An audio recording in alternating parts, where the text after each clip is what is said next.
Thanks for coming to Art Atrium. First of all, I'd like to acknowledge the traditional owners of the land, the Grigo, Pichigo, and Gadigal people, and pay respect to the elders, past, present, and emerging. This is Michelle's second solo exhibition with Art Atrium, and it's always very popular, as we can see. All of you here, thank you very much for coming out to Botany, to our gallery. Michelle has lots of good friends, as you can see. And one of them, who's been a good friend for a long time, is Ken Dong. And so I guess he doesn't need an introduction. So we're gonna get him to introduce the exhibition to us. If you can put your hand together for Ken. Premature and not necessary. Look, I first went to Japan in 1961. I was fascinated by modern Japanese design, contemporary Japanese design, and traditional Japanese design. Also, I like girls with long dark hair, long straight dark hair. Now, if you've been married for as long as I have, to the lovely Judy, almost 60 years, you see her hair's gone white. I mean, it's almost predictable, isn't it, that those things should happen. I've got a Japanese assistant. I've had her for more than 30 years. When I did a Vivid a couple of years ago, when it opened, my assistant Kyoko was down seeing Customs House for the first time. Judy and I were upstairs in the Museum of Contemporary Art, some kind of function.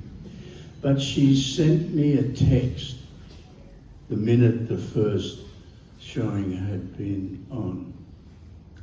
And she said, "Oh, Ken, people loved it." She said, "When it finished, everybody crapped." Well, I think I know what she meant. I mean, it was dark, but I'm pretty sure that I know what she meant. You learn a lot every time you go to Japan. We were there at Christmas time.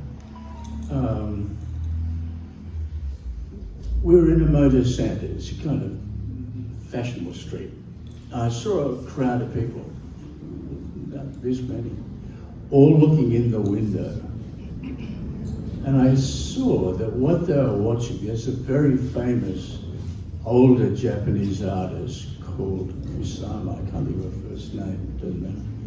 Yasumi. Thank you. That was it. That was the first name, whatever she said.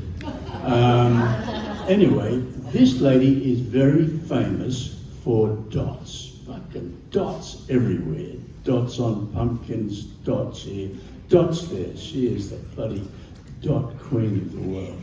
So she was in the front window of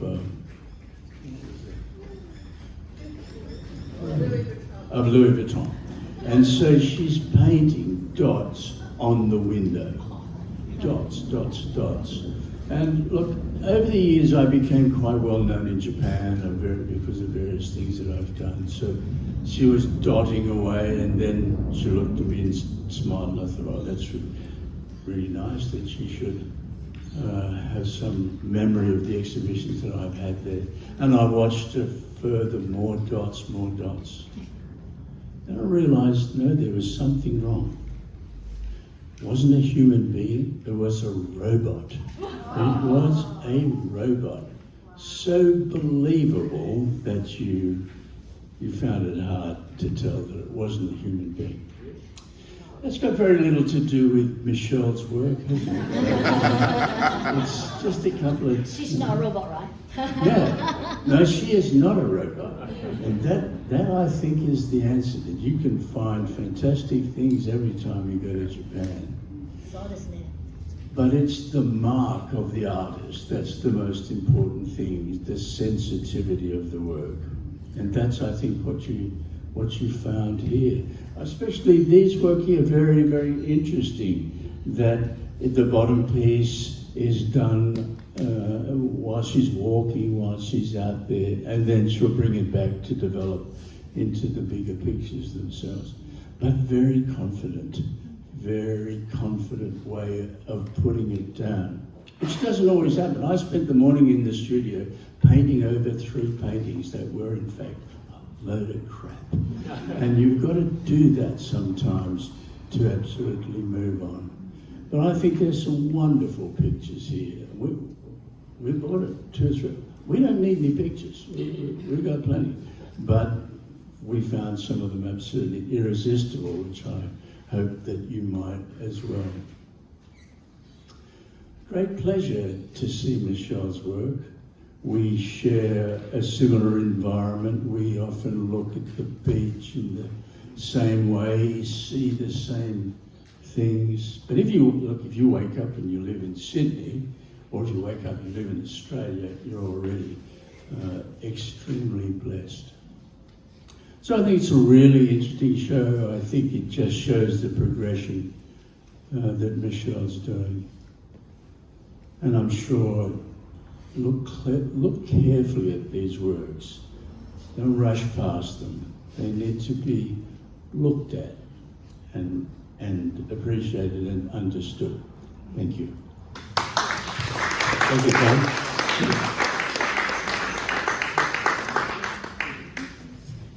This body of work by Michelle, she specifically wanted to show her strong connection with Japanese culture. So I just came back from Japan recently, and I haven't been there since 1979, one of my first trips there. In fact, the only trip I went there, and it was fantastic. So when I saw this body of work, it really reminded me of my time there. So I'd like you all to welcome Michelle Belgiorno. Thank you, Ken, for those warm words, and Simon for providing the opportunity to show the work. So Ken has been, really, so he's my neighbour. We live at opposite ends of Chinaman Beach, and we often walk up and down the beach collecting rubbish together, sharing the joys and trials of being an artist. And he's been quite a mentor, encouraging me over many years. And when I wanted somebody to open the gallery, of course, Ken is world famous in Japan. In the 1970s and 80s, his work was very popular. I remember even when I was living there, his covers on the Hanako magazines. So I thought, well, Ken is the perfect fit. So thank you very much, Ken, for your kind words and support in buying some of the works. So my half-century fascination with the country began in 1976. Tell you how old I am. I was 17 and I went to Japan on an exchange for a year. I had 5 host families and I was put into a high school, back to high school because I'd already graduated here in Sydney. So I really got to look inside the shoji screens at life and culture from the outside. I'm still a gaijin, an outside person as they call me. But it was a wonderful opportunity to really experience the culture from the inside out. Then I came back to Sydney, went to university, worked for a Japanese company for 9 years. And in the last 10 years, I decided I really wanted to reconnect with this country and culture that I loved. And so I've done several artist residencies over there. And I can't let it go. And I keep asking myself, why can't I let this go after nearly 50 years? But I just think it's such a different culture, climate, topography. It's a monoculture, we live in a multiculture. They have mountains everywhere. We live in a fairly flat environment. It's often, they have rainy season over there, and so it's, pours day after day. I think the yin-yang is what really keeps me drawn back time and time again. So I can't let go. I was hoping that this exhibition might be the letting go, but I think it's just, I was talking to a friend last week and she says, I'm taking a group of people interested to do a Zen Buddhism deep dive into Zen Buddhism in December. Are you interested? And I said, yeah, put me down. So we'll see. Anyway, So I thought I might just quickly, because I don't want to keep you standing for too long, give you a few clues to the work, because it is very personal. It's kind of a journey really around the room. So it begins, so I went there for the first time. I chose Japan as my exchange destination because I was very interested in theatre, and I had been accepted into NIDA to do costume and set design. And Japan has amazing theatre, No and Kabuki and Bunraku. But I ended up in Tokyo, and I was completely blown away because there was just concrete everywhere, and everybody was wearing black, and they had black hair, and the sky was grey, and it was just very, very miserable, to be honest, at first. But then over the years, I've sort of reached out into the countryside, and as I said, I've done some residencies, and the rural environment is just beautiful. Beautiful mountains, beautiful old temples and shrines, and so these works are really about those travels over more recent years into the regional parts of the country and the things that I love. These three here are a play on rain. So when I was in high school, because I didn't speak the language, they assigned a teacher to look after me, and she was a calligraphy teacher, and so we used to do calligraphy lessons together. And my first Japanese character that I learned was rain. So this is this character here. And as I said, the Japanese have probably 1,000 words to describe rain. You have tsuyu, which is the rainy season. You have kirisame, which is drizzle. You have kosame, which is light rain. You have doshaburi, which is downpour like we had yesterday. You have shito, which is very soft, gentle rain. Potsu potsu, which are raindrops. Za is pouring rain. So there's rain is a very, very deeply embedded in the culture, in their literature, in their poetry.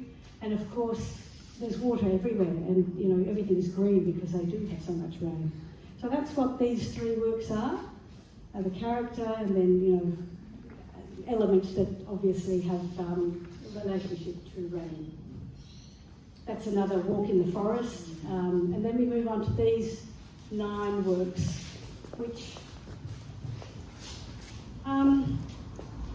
they're very personal, as I say. So when I was there the first time, my nickname was Little Rabbit, because I'm quite excited, as you no doubt know. And I used to be jumping around relative to my peers who were very shy, meek, mild Japanese girls. So the rabbit is very much part of Japanese mythology, children's stories, the rabbit in the moon. So the first one is actually me yearning for Japan, up in the corner there, and to divide between my country and Japan. The next 3 sort of allusions, I guess, to Buddhism and some of the, the bells and the silence in the temples, the traditions of ceramics, the mask in the middle, the girl, that's a young girl's mask.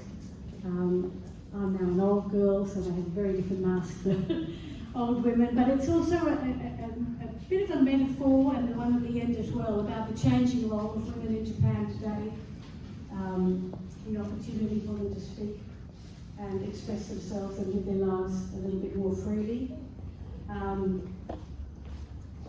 What else is there? I won't give you too much explanation, but they really all relate to elements of the culture that I'm not, that I love, and I'm not being too specific. Then we move on to the 3 over here, these sort of warm kind of paintings. So in 2017, Ken and I was very lucky to be invited to do an exhibition of Ken on the Boston Art Gallery to commemorate 75 years since the Japanese submarines attacked Sydney Harbour. And there's also a celebration of the relationship between Australia and Japan that has grown so warmly since the Second World War. In my mother's lifetime, and my mother, 98-year-old mother, is here today. Not here, but there she is over there. So, in one lifetime, you go from a very peaceful, harmonious society to one that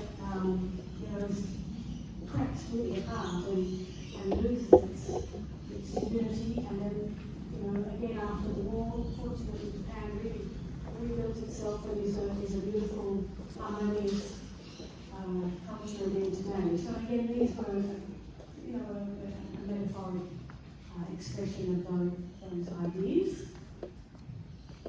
Then we move on to all the little works on timber panels.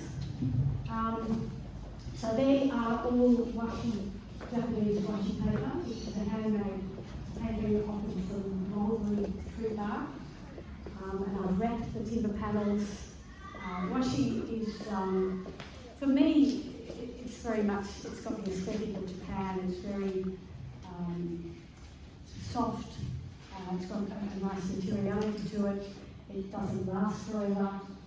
Although I've made some timber panels like this and they do last pretty well. But it also suggests the impermanence of life, which is a fundamental idea that underlines all of the culture and literature in Japan. So these are just elements that I keep getting drawn back to, why I keep going back to Japan. And, so enjoy those. And then finally, I guess, if there's any Japanese in the room, and I know there are a few, I would apologise. I know that cultural appropriation is a dangerous thing. And I hope I don't offend anybody, but it's done with love and affection for the culture. And I think, for me, and this is what I really love about Simon and his gallery, is that it's a place of cultural exchange. Simon has artists from around Asia, also Indigenous artists, and then mainstream Australian artists.